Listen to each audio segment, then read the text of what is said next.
যেমন রাসূল সাল্লাল্লাহু আলাইহি ওয়াসাল্লাম বলেছেন, ইযা দাখালা আহাদুকুম ফি বাইতিহি ওয়া লাম ইয়াযকুর ইসমাল্লাহ, যখন তোমাদের কেউ বাড়িতে প্রবেশ করে তখন সে যেন বলে আসসালামু আলাইকুম। আসসালামু আলাইকুম যদি বলে, শয়তান বলবে লা মাবিতা লাকুম ওয়া লা আশা লাকুম, এই তোমাদের এই বাড়িতে থাকার জায়গা নেই, খাওয়ার জায়গা নেই, পালাও। আর যদি আসসালামু আলাইকুম না বলে, বলবে এখানেই থাকো, এখানেই খাও। দিলাম সালাম, বিরুদ্ধে গেল কার? কার বিরুদ্ধে গেল? শয়তান। বলে যদি তোমাদের কেউ খেতে বসে বলবে বিসমিল্লাহ, বিসমিল্লাহ বললে শয়তান খাবে না, না বললে শয়তান তার সাথে খাবে। বললাম বিসমিল্লাহ, গেল কার বিরুদ্ধে? শয়তানের। প্রত্যেকটা দোয়াকে রাসূল সাল্লাল্লাহু আলাইহি সাল্লাম শয়তানের সাথে কানেক্ট করেছেন, শয়তানের সাথে রিলেট করেছেন। এখন প্রতিটা মানুষ যদি নিজের জীবনের ধাপে ধাপে, একে তো মুখ বন্ধ, মুখে কোনো কথা নেই, কিন্তু জীবনের প্রতিটা ধাপে ধাপে ও আল্লাহকে স্মরণ করছে।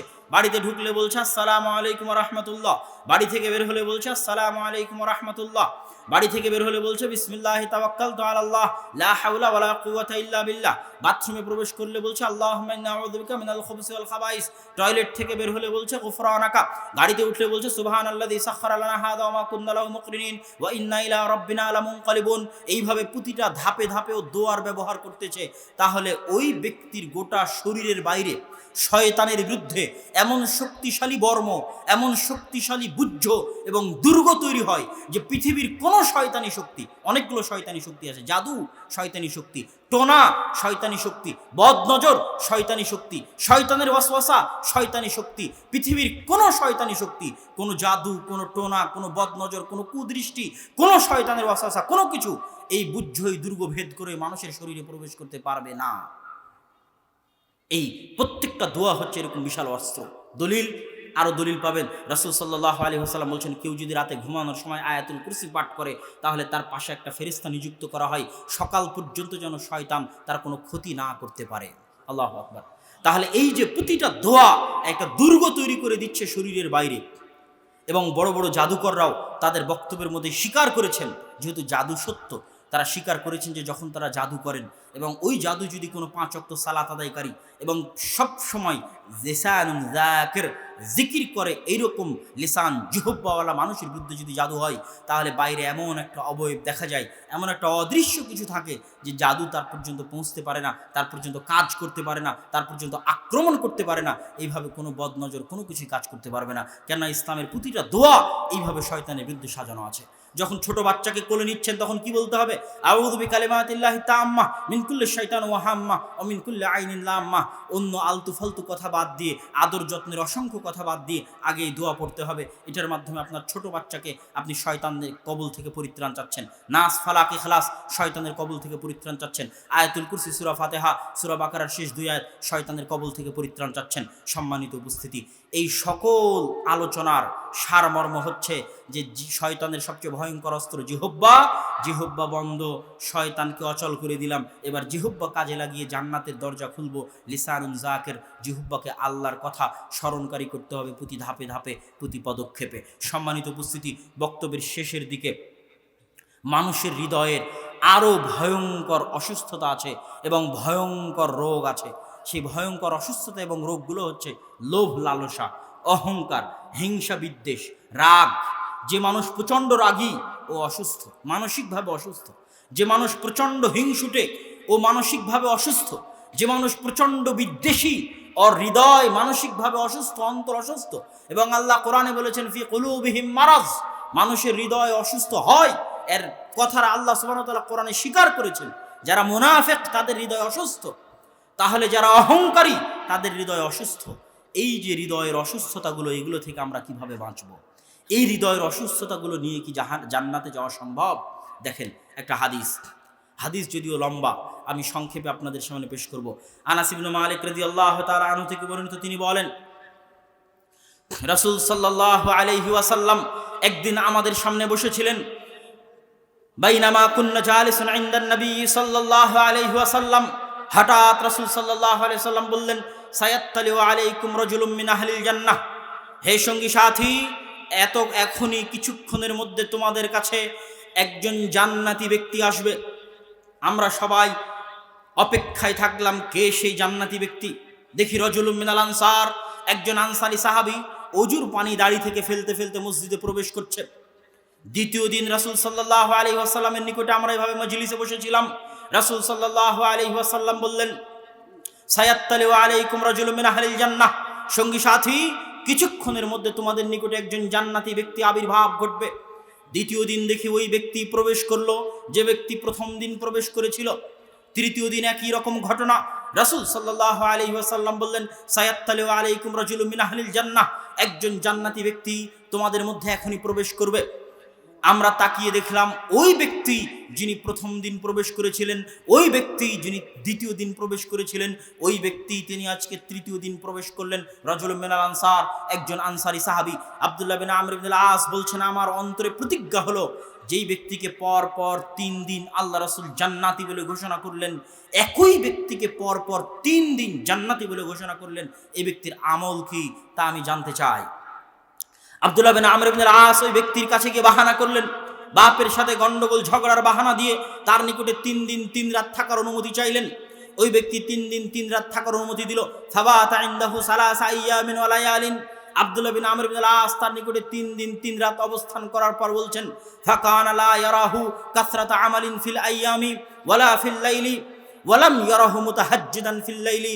আব্দুল্লাহ বিন আমর ইবনুল আস রাদিয়াল্লাহু তাআলা বলছেন, আমি তাকে দিনের বেলা আহামরি কোনো ইবাদত করতে দেখলাম না, এমনকি একটি নির্দিষ্ট ইবাদতের কথা উল্লেখ করে তিনি বলছেন, অন্তত তাহাজ্জুদের সালাত তো আদায় করার কথা। যেই ব্যক্তিকে পর পর 3 দিন আল্লাহ রাসূল জান্নাতি ঘোষণা করছেন, সেই ব্যক্তির অন্তত তো তাহাজ্জুদের সালাত আদায় করার কথা, কিন্তু লাম ইয়ারাহু মুতাহাজ্জিদান ফিল লাইলি, আমি তো তাকে রাতের বেলা তাহাজ্জুদের সালাতও আদায় করতে দেখলাম না। হতবাক, ব্যতিক্রম কোনো আমল নেই। স্বাভাবিক একজন মুসলমান যা করে 5 ওয়াক্ত সালাত থেকে শুরু করে ফরজ হুকুম আহকাম এবং গুরুত্বপূর্ণ সুন্নাতের মধ্যে সীমাবদ্ধ। অতিরিক্ত কোনো ইবাদত, অতিরিক্ত কোনো সিয়াম, অতিরিক্ত কোনো নফল সালাত, অতিরিক্ত কোনো কোরআন তেলাওয়াত, কোনো অতিরিক্ত ইবাদত দেখলাম না। আমি ফিরার সময় তাকে সব ঘটনা খুলে বললাম, এসেছিলাম এই জন্য, আল্লাহ রাসূল আপনার বিষয়ে এটা বলেছেন, 3 দিন 3 রাত থাকার পর কিছু খুঁজে পেলাম না। আপনি কি জানেন এরকম কোনো আমল আপনার আছে কিনা? আমি ভাবার্থ আপনাদের সামনে পেশ করছি। তখন সেই সাহাবী বললেন, না, আমার তো এরকম কোনো আমল জানা নেই। তখন আব্দুল্লাহ বিন আমর ইবনুল আস বিদায় নিচ্ছেন, সাহাবীও বিদায় দিচ্ছে। এমত অবস্থায় আনসারী সাহাবী বলছেন, শোনো শোনো শোনো, একটা আমল হতে পারে, আমি জানি না, আল্লাহু আলাম।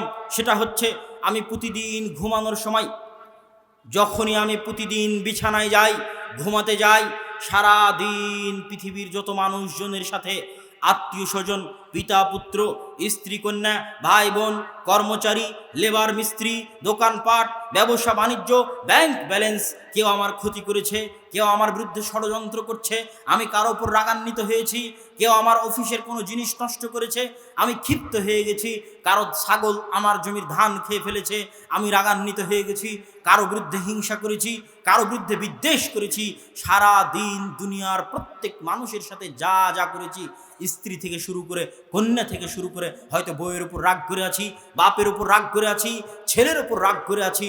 যখনই বিছানায় ঘুমাতে যাই প্রতিদিন, পৃথিবীর সকল মানুষকে আমার জানি মানি শত্রু, যে আমি জানি যে আমার ভয়ঙ্কর শত্রু, আমার বিরুদ্ধে ষড়যন্ত্রে লিপ্ত আছে, রাত দিন আমার বিরুদ্ধে ষড়যন্ত্র করছে, ওরকম জানি মানি শত্রু যার উপর আমি ক্ষিপ্ত হয়ে আছি, রাগান্বিত হয়ে আছি, প্রত্যেক মানুষকে নিঃস্বার্থভাবে আল্লাহর হস্তে ক্ষমা করে দিয়ে প্রশান্ত হৃদয়ে, পরিষ্কার পরিচ্ছন্ন স্বচ্ছ হৃদয়ে আমি বিছানায় ঘুমাতে যাই। প্রতিদিন যখন ঘুমাতে যাই, তখন পৃথিবীর কোনো মানুষের প্রতি আমার কোনো রাগ, পৃথিবীর কোনো মানুষের প্রতি আমার কোনো হিংসা, পৃথিবীর কোনো মানুষের প্রতি আমার কোনো ক্ষোভ, পৃথিবীর কোনো মানুষের প্রতি আমার কোনো বিদ্বেষ, এরকম কিছু সামান্যতম আমার হৃদয়ে রেখে আমি ঘুমাই না। পরিপূর্ণ সত্য হৃদয়ে দুনিয়ার সকল মানুষকে আল্লাহর হস্তে নিঃস্বার্থভাবে ক্ষমা করে দিয়ে ঘুমাতে যাই। আব্দুল্লাহ বিন আমর ইবনুল আস বলছেন, এটাই সেটা যেটার জন্য আপনি দুনিয়াতে পর পর 3 দিন আল্লাহ রাসূল কর্তৃক জান্নাতের সুসংবাদ পেয়েছেন। আল্লাহু আকবার। এটাই হচ্ছে আত্মার এই সমস্ত রোগগুলো থেকে পরিত্রাণের ফজিলত। এই সমস্ত রোগ থাকলে মানুষ জান্নাতে যেতে পারবে না। যদি মানুষ তার আমলের জোর দিয়ে জান্নাতের অধিকারী হয়, তখন আল্লাহ জোর করে তার হৃদয়কে পরিষ্কার করবে এই সমস্ত রোগ থেকে। আমাদের নবী মুহাম্মদ সাল্লাল্লাহু আলাইহি ওয়াসাল্লামের হৃদয়কে কেটে সিনা চাক করে জমজমের পানি দিয়ে পরিষ্কার পরিচ্ছন্ন করে ধুয়ে ওই হৃদয়কে আবার ওখানে প্রবেশ করিয়ে সিলাই করে দেওয়া হয়েছিল। সেই দাগ আল্লাহ রাসূলের জীবদ্দশায় দেখা যেত, যেন তার হৃদয় এই সমস্ত সকল পৃথিবীর রোগ থেকে, পৃথিবীর সকল কলুষতা থেকে মুক্ত হয়, পরিচ্ছন্ন হয়। মানুষ যখন পুলসিরাত পার হবে, রাসূল সাল্লাল্লাহু আলাইহি ওয়াসাল্লাম বলছেন ইউহবাসুনা ইনদাল কান্তারা, যখন মুমিনেরা পুলসিরাত পার হবে নিজের আমলের গতিতে, তখন কান্তারার সামনে তাদের আটকে দেওয়া হবে, এই মুমিনেরা তোমরা সবাই পুলসিরাত পার হয়ে জান্নাতের হকদার হয়েছো, তোমরা থামো। যারা জান্নাতের হকদার হয়নি তারা তো পুলসিরাত থেকে পড়ে গেছে, তোমরা জান্নাতের হকদার হয়েছো কিন্তু জান্নাতে ঢুকতে পারবে না, থামো। কেন জান্নাতে ঢুকতে পারবে না? ইউকাসসু বাইনাহুম মাযালিম আল্লাতী কানাত ফিদ দুনিয়া। এই প্রত্যেক মুমিনের হৃদয়ে যদি চুল পরিমাণ হিংসা থাকে, চুল পরিমাণ বিদ্বেষ থাকে, আরেক কোনো মুমিনের প্রতি চুল পরিমাণ রাগ থাকে, ক্ষোভ থাকে, এই চুল পরিমাণ রাগ, ক্ষোভ, হিংসা, বিদ্বেষ নিয়ে এই মুমিনকে জান্নাতে যেতে দেওয়া হবে না। ওই কান্তারাই তাকে গোসল করিয়ে পরিষ্কার পরিচ্ছন্ন করে যখন তার হৃদয়ে কলব সালিম, পরিচ্ছন্ন স্বচ্ছ হৃদয় হবে, উযিনা ফি দুখুলিল জান্নাহ আও উযিনা বিদুখুলিল জান্নাহ, জান্নাতে প্রবেশ করার অনুমতি দেওয়া হবে। এবার যখন মুমিনেরা জান্নাতে প্রবেশ করবে, তখন জান্নাতে কোনো মুমিনের হৃদয়ে আর অন্য মুমিনের জন্য চুল পরিমাণ হিংসা থাকবে না, কোনো মুমিনের হৃদয়ে আর এক মুমিনের জন্য ক্ষোভ থাকবে না, কোনো মুমিনের হৃদয়ে আর এক মুমিনের জন্য রাগ থাকবে না। কি বুঝা গেল? জান্নাতে যাওয়া কলবে সালিম ছাড়া সম্ভব নয়, যেটা কোরআনের আয়াত বক্তব্যের শুরুতে পাঠ করেছিলাম, ইয়াউমা লা ইয়ানফাউ মালু ওয়ালা বানুন, কিয়ামতের মাঠে তোমাদের ধন সম্পদ কাজে দিবে না, ইল্লা মান আতা বিকলবিন সালিম, তবে কেউ যদি স্বচ্ছ হৃদয় নিয়ে কিয়ামতের মাঠে উপস্থিত হয় তাহলেও জান্নাতে যাবেই যাবে, অতি দ্রুত যাবে, অতি সহজে যাবে। স্বচ্ছ হৃদয় ছাড়া মানুষের পক্ষে জান্নাতে যাওয়া সম্ভব নয়। সম্মানিত উপস্থিতি, বক্তব্যের শেষের দিকে এসেছি। বক্তব্যের শেষের দিকে এসে কিছু সালাফে সালেহিন যারা মানুষের হৃদয়ের তাজকিয়াতুন নফস সম্পর্কে অনেক গুরুত্বপূর্ণ এবং চমৎকার কিছু মন্তব্য করে গেছেন মানুষের শিক্ষার জন্য, সেই চমৎকার কিছু মন্তব্য আমি আপনাদের সামনে পেশ করে আজকের বক্তব্য শেষ করব। ইমাম আজুরি বলছেন, শোনো দুনিয়ার মানুষ, মানুষের নফস হচ্ছে একটা সুন্দর সুষ্ঠ সুঠামদেহী ঘোড়ার মতো। ওই ঘোড়াকে যদি তোমরা প্রশিক্ষণ না দাও, ওই ঘোড়ার কোনো কাজ নাই, অচল অথর্ব হয়ে পড়ে থাকবে। ঠিক এই নফসকে যদি তোমরা প্রশিক্ষণ না দাও, কাজে না লাগাও, সালাত আদায়ের মাধ্যমে, সিয়ামের মাধ্যমে, যত ইবাদত আছে প্রত্যেকটা ইবাদত নফসের সাথে সম্পৃক্ত। সিয়াম নফসের সাথে সম্পৃক্ত, চক্ষু নিচু রাখা নফসের সাথে সম্পৃক্ত, প্রত্যেকটা হৃদয় নফসের সাথে সম্পৃক্ত। জিহ্বার পরের অস্ত্র আমরা বলেছিলাম চোখ, জিহ্বার পরের অস্ত্র কান, কানের গানের মাধ্যমে অন্তর কলুষিত হয়, চোখের অস্থির দৃশ্যের মাধ্যমে অন্তর কলুষিত হয়। এগুলো শয়তানের অস্ত্র, যেগুলোর বিস্তারিত আলোচনায় আমি যাইনি। তো উনি কি বলছেন যে অন্তর একটা সুন্দর ঘোড়ার মতো, যদি প্রশিক্ষণ না দেওয়া হয় তাহলে এই অন্তরের কোনো কাজ নেই। ওমর ইবনুল খাত্তাব রাদিয়াল্লাহু তাআলা আনহু বলছেন, হাসিবু আনফুসাকুম ক্বাবলা আন তুহাসাবু, দুনিয়ার মানুষ নিজের নফসের হিসাব নিজেই নাও, কিয়ামতের মাঠে তোমাদের নফসের হিসাব নেওয়ার আগে। ওয়াজিনু আনফুসাকুম ক্বাবলা আন তুজানু, নিজের নফসকে দাড়ি পাল্লায় নিজেই মাপো, কিয়ামতের মাঠে তোমার নফসকে দাড়ি পাল্লায় মাপার আগে। উসমান রাদিয়াল্লাহু তাআলা আনহু বলছেন, ফাখুজ লিনাফসিক, নিজের আত্মাকে নিজেই ধরো, ওয়ালা তাকিলহা ইলা গায়রিক, নিজের আত্মাকে ছেড়ে দিয়ে রাখিও না অন্যের ভরসায়, অন্যের ভরসায় নিজের আত্মাকে ছেড়ে দিয়ে রাখিও না। কোন বন্ধু কি বললো, ডাকলো চলে গেলা, কে কোন দিকে আহ্বান করলো চলে গেলা, খবরদার নয়। নিজের নফসের উপর নিজের কন্ট্রোল ক্ষমতা রাখো, নিজে কন্ট্রোল করো। তারপরে হাসান রাদিয়াল্লাহু তাআলা আনহু বলছেন, আল মুমিনু কাওয়ামুন আলা নাফসিহি ইউহাসিবু নাফসাহু, মুমিন হচ্ছে তার হৃদয়ের গার্ড। তুমি তোমার অন্তরের গার্ড হিসেবে থাকো হে মুমিন। তোমার অন্তরের গার্ড হচ্ছে তুমি। তুমি যত শক্ত গার্ড দিবে, কিয়ামতের মাঠে তোমার নফসের হিসাব তত হালকা হবে, আর তুমি যত দুর্বল গার্ড দিবে, কিয়ামতের মাঠে তোমার নফসের হিসাব তত কঠিন হবে। মাইমুন ইবনে মেহরান রাহিমাহুল্লাহ বলছেন, লা ইয়াকুনুল আবদু তাকিয়ান হাত্তা ইয়াকুনা লিনাফসিহি আশাদ্দু মুহাসাবাতান মিনাশ শারীক। মাইমুন ইবনে মেহরান একটা গুরুত্বপূর্ণ উদাহরণ দিয়েছেন যে দুইজন মানুষ মিলে যখন ব্যবসা করে, দুইজন মানুষ মিলে যখন বিজনেস করে, তখন এক অংশীদার আর এক অংশীদার 2 টাকা মেরে নিল কিনা, এর জন্য যত মাথা নষ্ট করে তার পিছনে লেগে থাকে, হিসাব যেমন খুব শক্তভাবে নেয় এক অংশীদার আর এক অংশীদারের কাছে। উনি বলছেন, হে মুমিন, তোমাকে মনে করতে হবে তুমি তোমার নফসের সেই অংশীদার। তুমি যদি চুল পরিমাণ অবহেলা করো, তোমার অংশীদার যেমন টাকা মেরে খেয়ে ধ্বংস করে দিবে, এই নফস তেমন শয়তানের অনুসরণ করে তোমাকে জাহান্নামে নিয়ে চলে যাবে। অতএব খবরদার নয়, নিজের ব্যবসায়িক পার্টনারকে যত শক্তভাবে তার হিসাব নিচ্ছ, এটাও তোমার ব্যবসায়িক পার্টনার, জান্নাতের ব্যবসায়িক পার্টনার। এর যদি তুমি শক্তভাবে হিসাব না নেও, তাহলে এ তোমাকে নিয়ে জাহান্নামে চলে যাবে। অতএব নফস বিষয়ে সতর্ক, নফস বিষয়ে সজাগ এবং নফসকে পরিষ্কার পরিচ্ছন্ন করার করা ছাড়া মানুষের হাতে আর কোনো রাস্তা নেই জান্নাতে যাওয়ার। আল্লাহ সুবহানাহু ওয়া তাআলা আমাদের নফসকে পরিষ্কার পরিচ্ছন্ন করে স্বচ্ছ করে আল্লাহ সুবহানাহু ওয়া তাআলা আমাদের সকলের জান্নাতে যাওয়ার রাস্তাকে সহজ করে দিন, আল্লাহুম্মা আমিন। তাহলে নফসের উপর মানুষ অত্যাচার করে এবং নফস অন্ধকার হয়। বিপরীত দিকে রাসূলুল্লাহ সাল্লাল্লাহু আলাইহি ওয়াসাল্লাম বলছেন, যখন কোন নফস তুরাদু আলাল আনফুসি ফিতান তুরাদু আলা কুলুবিন নাস ফিতান, মানুষের হৃদয়ের উপর ফিতনা আসতে থাকে।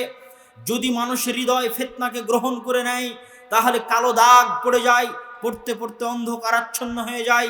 আর যদি মানুষের হৃদয় ফিতনাকে গ্রহণ না করে, ফিতনাকে এড়িয়ে চলতে থাকে তাহলে তার নফস হৃদয় এতটা স্বচ্ছ পরিচ্ছন্ন হয় যে আসমান এবং জমিনের কোনো ফিতনা এই নফসকে ক্ষতিগ্রস্ত করতে পারবে না। এ কথা রাসূলুল্লাহ সাল্লাল্লাহু আলাইহি ওয়াসাল্লাম বলে দিয়েছেন। বলছিলাম নফস তিন প্রকারের, আন নফস আল মুতমাইন্নাহ প্রশান্ত হৃদয়, তারপরে আন নফস আল আম্মারাহ সবচেয়ে জঘন্য নিকৃষ্ট খারাপ হৃদয়, যাদের হৃদয়ের উপর তালাবদ্ধ হয়ে গেছে। এটা কোন নফস? এ 24 ঘন্টা বিনা দ্বিধায় শুধু শয়তানের অর্ডার শুনে। কার অর্ডার শুনে? শয়তানের অর্ডার, কোনো প্রকার দ্বিধা ছাড়া। এর নিজের নফসের উপর এর নিজের কোনো কন্ট্রোল নেই। এর নিজের নফস পরিপূর্ণরূপে শয়তানের দাসত্ব এবং গোলামি গ্রহণ করেছে। এখানে খাবার দেখেছে, কোনো প্রকার বাস বিচার ছাড়া খাবার খেয়ে নিচ্ছে। ওখানে টাকা দেখেছে, কোনো প্রকার বাস বিচার ছাড়া টাকা ইনকাম করে নিচ্ছে। ওখানে মহিলা মানুষ দেখেছে, কোনো প্রকার বাস বিচার ছাড়া তার সাথে অবৈধ সম্পর্কের জন্য চেষ্টা করতেছে। কোনো প্রকার দ্বিধা এবং বাধা ছাড়া চোখের সামনে যা আসতেছে সেটাতেই মুখ লাগাচ্ছে, চোখের সামনে যা আসতেছে সেটাই গ্রহণ করতেছে। তার অর্থ হচ্ছে তার নফসকে শয়তান যা বলতেছে ও তাই করতেছে। ওর নিজের নফসের উপর আর কোনো কন্ট্রোল ক্ষমতা নেই। এই নফসটাই হচ্ছে আম্মারাতুম বিসু। 24 ঘন্টা শয়তান অর্ডার দিচ্ছে আর ও শয়তানের অর্ডার মানতেছে, শয়তান অর্ডার দিচ্ছে, শয়তানের অর্ডার মানতেছে, আর নিজের নফসের উপর নিজের কোনো কন্ট্রোল ক্ষমতা নেই। সম্মানিত উপস্থিতি, এই জন্য মানুষের নফসকে পরিশুদ্ধ করে নফসে মুতমাইন্নাহ বানানোটাই ইসলামের মূল লক্ষ্য এবং উদ্দেশ্য। যে আমার এবং আপনার নফসকে বানাবে প্রশান্ত হৃদয়। কেমনে আমাকে এবং আপনাকে প্রশান্ত হৃদয় বানানো যায়, এটাই পরিপূর্ণ ইসলামের চেষ্টা। এবং এর ফজিলত, এর গুরুত্ব সম্পর্কে রাসূল সাল্লাল্লাহু আলাইহি ওয়াসাল্লাম এবং আল্লাহ সুবহানাহু ওয়া তাআলা অগণিত আয়াত এবং হাদিস বলেছে। যেমন আল্লাহ সুবহানাহু ওয়া তাআলা পবিত্র কোরআন মাজিদে বলছেন, কাদ আফলাহা মান তাযাক্কা, ওই ব্যক্তি সাকসেসফুল, ওই ব্যক্তি সফল কাম যে তার নিজের নফসকে পরিশুদ্ধ করলো, যে তার নিজের নফসকে পরিষ্কার পরিচ্ছন্ন করলো।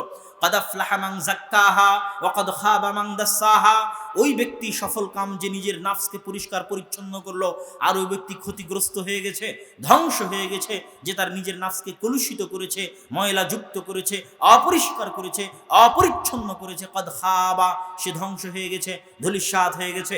আল্লাহ সুবহানাহু ওয়া তাআলা বলছেন, ইয়াউমা লা ইয়ানফাউ মালু ওয়ালা বানুন ইল্লা মান আতা বিকলবিন সালিম, কঠিন কিয়ামতের মাঠে তোমাদের ধন সম্পদ তোমাদের কাজে আসবে না, তোমাদের সন্তান সন্ততি তোমাদের কাজে আসবে না। ইল্লা মান আতা বিকলবিন সালিম, তবে পরিষ্কার হৃদয় নিয়ে, পরিচ্ছন্ন হৃদয় নিয়ে, স্বচ্ছ হৃদয় নিয়ে, প্রশান্ত হৃদয় নিয়ে কিয়ামতের মাঠে যে উপস্থিত হবে, পরিষ্কার নফস নিয়ে, পরিচ্ছন্ন নফস নিয়ে, প্রশান্ত নফস নিয়ে, নফসে মুতমাইন্না নিয়ে, কলব সালিম নিয়ে কিয়ামতের মাঠে যে উপস্থিত হবে সে একমাত্র নাজাত পাবে, মুক্তি পাবে। রাসূল সাল্লাল্লাহু আলাইহি ওয়াসাল্লাম বলেছেন, আলা ইন্না ফিল জাসাদি মুদগাতুন, শোনো দুনিয়ার মানুষ, এই পুরো বডিটা হচ্ছে সেনাবাহিনীর এক একটা সদস্য। এই হাত একটা সদস্য, এই হাত একটা সদস্য, এই চোখ একটা সদস্য, এই মুখ একটা সদস্য, এই জিহ্বা একটা সদস্য, এই দুই পা একটা সদস্য। এরা এক একটা বিশাল সেনাবাহিনীর এক এক সদস্য। আর এই বিশাল সেনাবাহিনীর সেনাপতি হচ্ছে এই নফস, এই ভিতরে থাকা গোস্তপিণ্ড, মাংসপিণ্ড।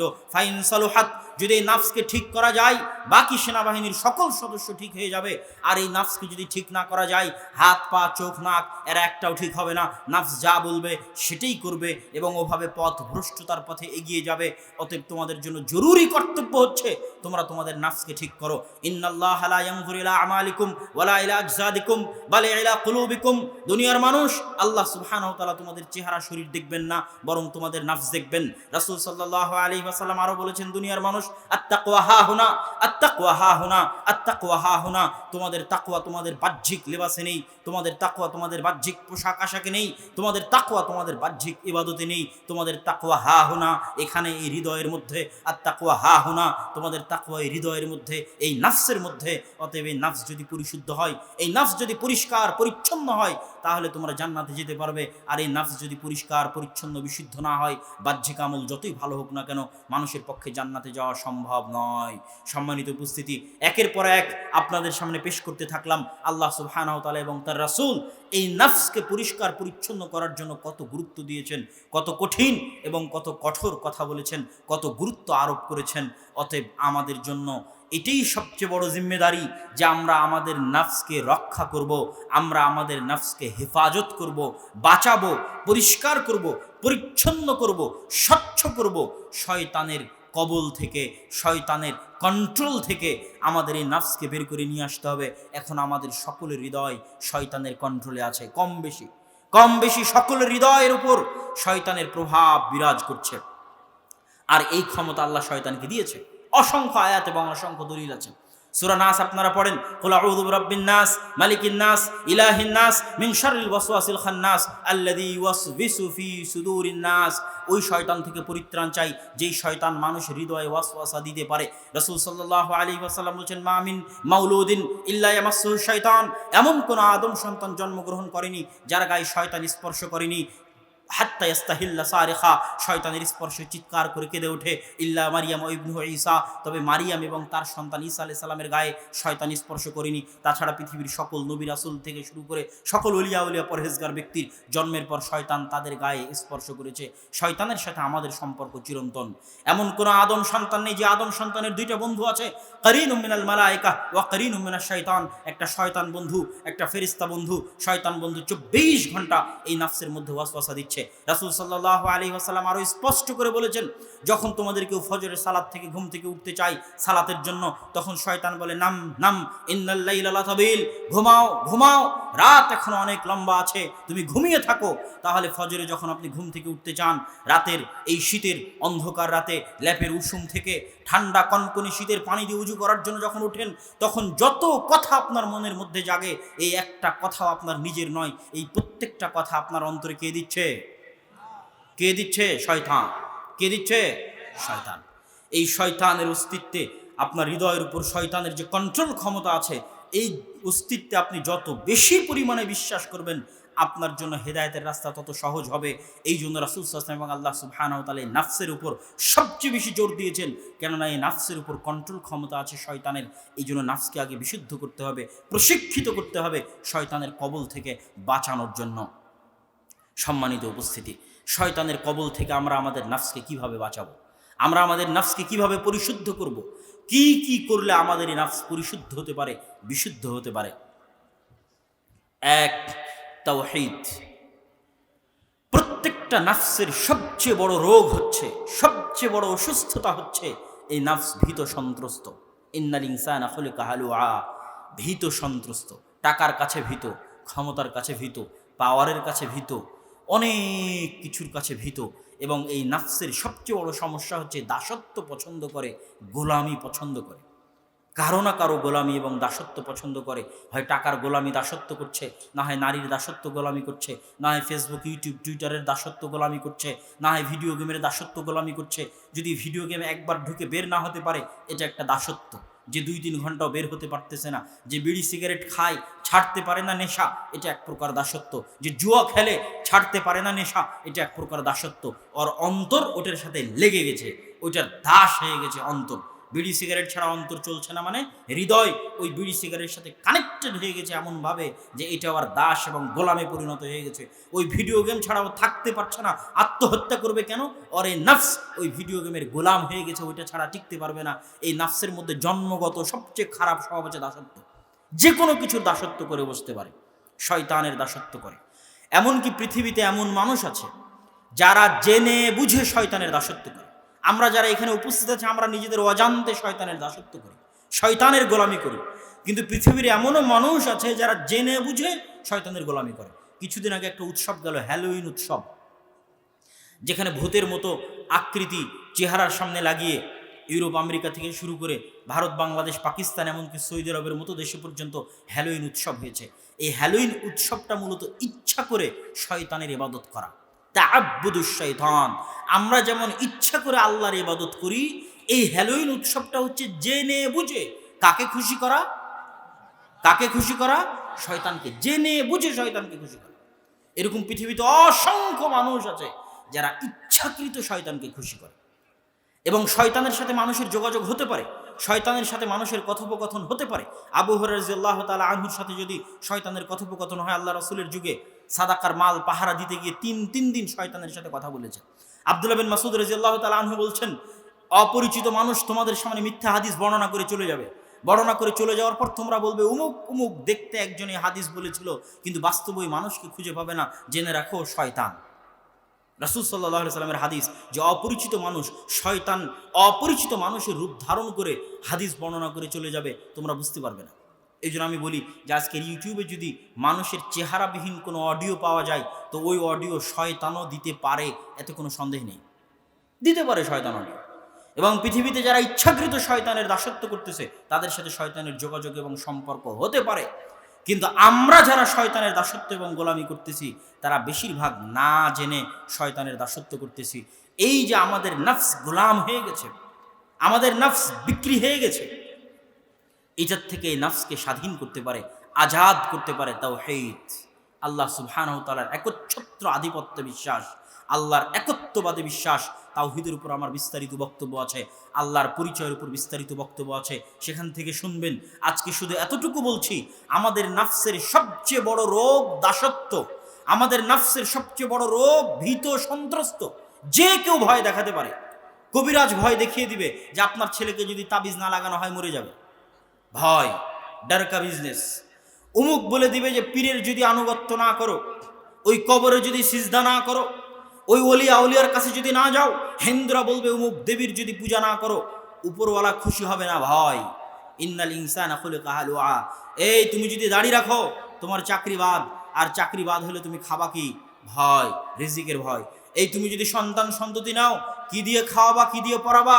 ভয়, রিজিকের ভয়, টাকা পয়সার ভয়। প্রত্যেক ধাপে ধাপে আদম সন্তানের এই নফসের সবচেয়ে বড় অসুস্থতা, যেটা শয়তান সবচেয়ে বেশি ব্যবহার করে, সেটা হচ্ছে ডর, ভয়, খৌফ। ভয় দেখাও, কত কীর ভয় দেখিয়ে আপনাকে কত রকমের গুনাহে লিপ্ত করাবে, তার সকল কৌশল শয়তানের জানা আছে।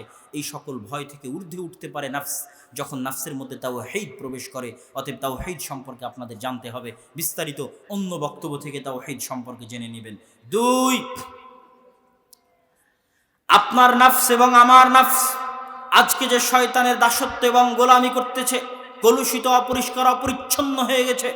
এই নফসকে যদি তার কলুষিততার, অপরিষ্কার, অপরিচ্ছন্ন থেকে বাঁচাতে চায়, এই নফসকে অলস বসে থাকতে দেওয়া যাবে না। এই নফসকে কাজ দিতে হবে, কাজ করাতে হবে। আমাদের প্রত্যেকের নফস অলস বসে থাকে দেখে গুনাহ করে। অলস নফসকে গুনাহ করানো শয়তানের পক্ষে খুবই খুবই সহজ। এই জন্য নফসকে কাজ দিতে হবে। আর সেই কাজের সবচেয়ে বড় কাজ হচ্ছে ইন্নাস সালাতা তানহা আনিল ফাহশাই ওয়াল মুনকার। সালাত, রাসূল সাল্লাল্লাহু আলাইহি ওয়াসাল্লাম বলছেন, কেউ যদি টানা 40 দিন 5 ওয়াক্ত সালাত তাকবীরে তাহরিমার সাথে আদায় করে, তার নফসকে জাহান্নামের আগুন থেকে এবং মুনাফি থেকে মুক্ত ঘোষণা করে দেওয়া হলো। তার নফসকে এখন 1 ওয়াক্ত সালাত মসজিদে জামাতের সাথে আদায় করা একটা তৃতীয় বিশ্বযুদ্ধ শয়তানের বিরুদ্ধে। একটা তৃতীয় বিশ্বযুদ্ধ, 1 ওয়াক্ত সালাত জামাতে মসজিদে আদায় করা। যখন থেকে সিদ্ধান্ত নেবেন, আজকে থেকে সিদ্ধান্ত নেন যে আদায় করবেন। জীবনে তো অনেক শক্তি, অনেক ক্ষমতা, অনেক পাওয়ার মানুষের বিরুদ্ধে দেখিয়েছেন। একবার একটু সিদ্ধান্ত নেন যে আপনার এই শক্তি, আপনার এই ক্ষমতা শয়তানের বিরুদ্ধে দেখাবেন। পারবেন? আল্লাহ সুবহানাহু ওয়া তাআলা কবুল করুক, আল্লাহুম্মা আমিন। যুবকদের উদ্দেশ্যে চ্যালেঞ্জ, আজীবন তো শয়তানের দাসত্ব করেছো, গোলামি করেছো, আজ একটু যুদ্ধের ঘোষণা দাও। এই একটা আমল যে মাত্র 40 দিন 5 ওয়াক্ত সালাত জামাতে আদায় করতে হবে তাকবীরে তাহরিমার সাথে। আজ যদি সিদ্ধান্ত নাও কাল থেকে করবে, তাহলে শয়তান 2 ভাবে তোমাকে বাধাগ্রস্ত করবে। শায়াতিন আল ইনসি ওয়াল জিন, মানুষ শয়তান দিয়ে, আর জিন শয়তান ইবলিস আর তার বাহিনী তো আছে। ইবলিস আর তার বাহিনী ডাইরেক্টলি অন্তরে কথা দিবে, এইটা জরুরি কাজ আছে, এখন থাক, আরেকটু পরে, আজ না হয় বাদ দিই, কাল থেকে শুরু করি। যদি তুমি পাক্কা ডিসিশন নিয়েই নাও যে না আজ জামাতে যাব, তাহলে তোমার আর এক বন্ধু ওর অন্তরে শয়তান কথা দিবে, এই তোর তো অমুকের সাথে একটা জরুরি কথা ছিল, কাজ ছিল, এখনই ফোন দে। ও সাথে সাথে ওখানে বসে থেকে তোমাকে ফোন দিয়ে বলবে, বন্ধু একটা খুব জরুরি কাজ ছিল, ভুলে গেছি, এক্ষুনি বের হতে হবে, চল একটু তাড়াতাড়ি বের হতে হবে। ও হচ্ছে মানুষরূপী শয়তান, ওকেও আর এক শয়তান পাঠিয়েছে। কেন? সকলের অন্তরের উপর কার কন্ট্রোল ক্ষমতা আছে? শয়তানের কন্ট্রোল ক্ষমতা আছে। ভয়ঙ্কর ব্যাপার স্যাপার। তাহলে কেমনে ও সালাতে যাবে? যেতে পারবে না, সম্ভব নয়। যদি এই সকল বাধা অতিক্রম করে জামাতে যায়, তো একটা তৃতীয় বিশ্বযুদ্ধের চাইতেও ভয়ঙ্কর যুদ্ধে শয়তানকে পরাজিত করল। আর যদি 40 দিন 5 ওয়াক্ত সালাত সমান 200 ওয়াক্ত সালাতের টানা বিরতিহীনভাবে লাগাতার একটার পর একটা যুদ্ধে যদি শয়তানকে পরাজিত করে, টানা লাগাতার বিরতিহীনভাবে 200টা ভয়ঙ্কর তৃতীয় বিশ্বযুদ্ধের চাইতেও যুদ্ধে যদি মানুষের অন্তর শয়তানকে পরাজিত করতে পারে, তাহলে মানুষের অন্তর শয়তানের কন্ট্রোল থেকে বের হয়ে গেছে। আল্লাহু আকবার। অন্তর শয়তানের কন্ট্রোল থেকে বের হয়ে গেছে 40 দিন 5 ওয়াক্ত সালাত জামাতে। এখন এই হৃদয়ের উপর আপনার কন্ট্রোল। ওই আগের মতো শয়তানের বিরুদ্ধে কেমনে লড়াই করতে হয়, কেমনে লড়াইয়ে টিকে থাকতে হয়। এই জন্য যত গুনাহ আপনি লিপ্ত আছেন, যে যত আপনি বিড়ি খান, সিগারেট খান, তামাক খান, জর্দা খান, গুল খান, জুয়া খেলেন, হারাম খান, যত গুনাহ আছে, সকল গুনাহের একটাই ঔষধ আর একটাই রোগ। সকল গুনাহের একটাই রোগ যে আপনার অন্তরের উপর শয়তানের কন্ট্রোল ক্ষমতা আছে, তাই গুনাহ থেকে বের হতে পারছেন না। কি দিয়ে বের হবেন? সালাদ দিয়ে বের হওয়া সম্ভব। 40 দিন 5 ওয়াক্ত সালাত জামাতে আদায় করলে অন্তর শয়তানের বিরুদ্ধে যুদ্ধ করা শিখবে। তখন আস্তে আস্তে এই অন্তরের উপর শয়তানের প্রভাব কমবে। যত গুনাহে আপনি লিপ্ত থাকেন না কেন, প্রত্যেকটা গুনাহ থেকে বের হওয়া সম্ভব যদি আপনি সালাতের মাধ্যমে এই হৃদয়কে প্রশিক্ষিত করেন শয়তানের বিরুদ্ধে যুদ্ধ করার জন্য। এই জন্য আল্লাহ বলছেন, ইন্না সালাতা তানহা আনিল ফাহশাই ওয়াল মুনকার, তথা সালাত মানুষকে খারাপ কাজ থেকে বিরত থাকতে বাধা দেয়। কিভাবে? এইভাবে সালাতের মাধ্যমে হৃদয় প্রশিক্ষিত হয়, শয়তানের বিরুদ্ধে যুদ্ধের জন্য শক্তিশালী হয়। তখন সকল গুনাহ করা অতটা সহজ হয় না, কঠিন হয়ে যায়। চিন্তা ভাবনা করে শয়তান বলল আর আপনি শুনলেন, এরকম তখন হয় না। আপনি তখন চিন্তা ভাবনা করবেন, এটা করা আমার ঠিক কিনা। কেননা তখন হালকা হলেও আপনার হৃদয়ের উপর নিজের কন্ট্রোল ক্ষমতা আছে। আর যতক্ষণ সালাত আদায় করেননি, অন্তত 40 দিন টানা 5 ওয়াক্ত সালাত মসজিদে আদায় করেননি, ততক্ষণ আপনার হৃদয়ের উপর আপনার কোনো কন্ট্রোল ক্ষমতা নেই।